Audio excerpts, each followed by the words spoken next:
Pa zakaj jokaš? Bio bi u vodi i ne daju. Si bo šel u vodu pa še na bazen bomo šli. Neću na bazen. Što si rekla da ćemo ići na bazen? Zakaj noćeš na bazen? Zato bolje mi je na plažu. A ja, una dva ti pa ne pstita, ja.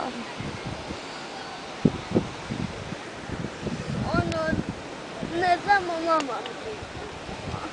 A oči ti je pusto? Da greš u vodu.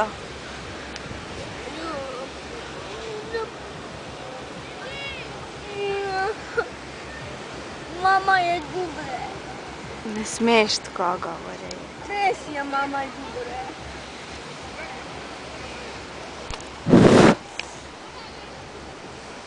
Mama, znaš šta je đubre?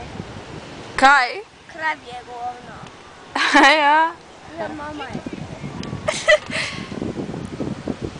Ne smiješ tako, ono. Res je kravje govno.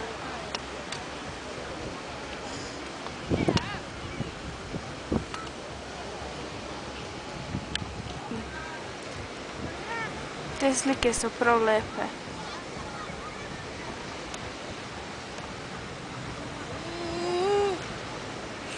Ja bi mamu ubio. Sam zaradi tega, ker ti ni v vodo pustila. Ja.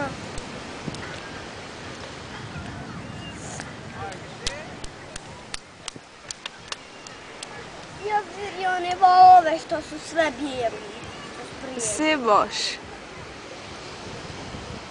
U njima bi bio.